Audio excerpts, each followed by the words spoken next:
Hello and welcome to BigOrbit's Cardfight Vanguard weekly update. My name is James and today I'll be going through the cards shown throughout the past 7 days. So starting off, we have Battlefield Storm Sagramore, who is a RR grade 3 for Gold Paladin. His skill is Auto Vanguard Circle Rearguard Circle when placed from hand, costs Soul Blast 1, draw a card and call a card from your hand to Rearguard Circle. This with Ezel is fantastic, allowing you to get 2 new stud units during the Vanguard attack, which gives more targets for trigger effects. This also just continues effects happening, and you can Sagramore into another thing, so long as you have the soul for it. Golds really are incredibly aggro in standard, and should be finishing games pretty quickly if they're going correctly.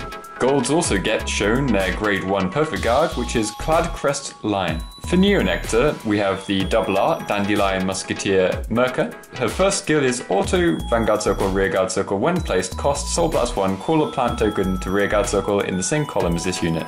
But she also has Auto Rearguard Circle when your other rearguard is placed in the same column as this unit. This unit gets plus 3000 power until the end of the turn. So with the plant token, you will get a column of 16k power. But there is a good likelihood that if you're in the later part of the game, you'll be able to increase that token's power. And the call is good for fuel for Cecilia, letting this unit also get plus 6000 power if you put another unit in front of it through Cecilia's skill. This works nicely with Knight of Collective Prosperity Craig, who can give your tokens plus 5000 power if they're in the same row as him, which he also has as a Vanguard skill. Spinach Advisor is a grade 2 for Nectar and has Auto Rearguard Circle when your other rearguard is placed. Due to a card's ability, this unit gets plus 3000 power until the end of the turn. Now this isn't once per turn, so again this works well with Cecilia and getting you to call 3 new units and putting this card at plus 9000 power. Mobile Hospital Feather Palace is a RR for Angel Feather. It's a grade 3 with Auto Vanguard Circle Rearguard Circle when it attacks, costs Soul Blast 2 grade 3s. Turn all your cards in your damage zone face down, and until the end of the battle, this unit gets plus 20,000 power and plus 1 critical, and your opponent cannot call sentinels from his or her hand to Guardian Circle.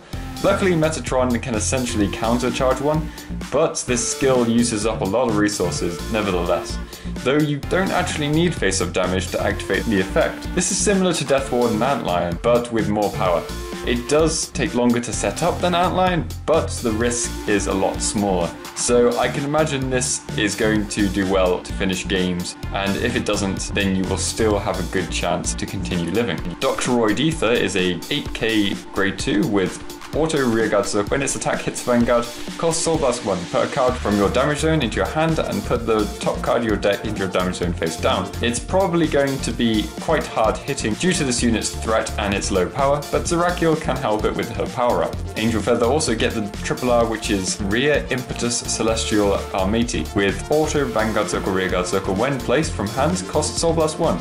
Call a card from your damage zone to Rearguard Circle and put the top card of your deck into your damage zone face down. This is quite good for Zerakiel, as her own skill only allows her to ride from damage zone, and seeing as her power up works on Rearguard Circle too, this card works well to build up the power up by bringing her from the damage zone onto a Rearguard Circle instead.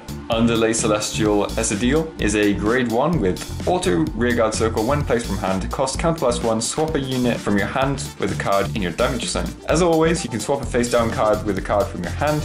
The fact that this card says unit makes it fair and won't allow you to swap damage with a gift marker, as if the gift marker were to be put into the damage zone, it would instead go into the extra deck, allowing you to essentially heal one. Though you can swap it with things like Zerakiel and later ride Zerakiel from the damage zone to ultimately plus 1 in hand. Lastly, we have 2 of the vanilla shown. We have Angel Feather's Doctoroid Zircadian with 7000 power and 15,000 shield, and Nectar's Maiden of Salix, which is 10,000 power and 10,000 shield.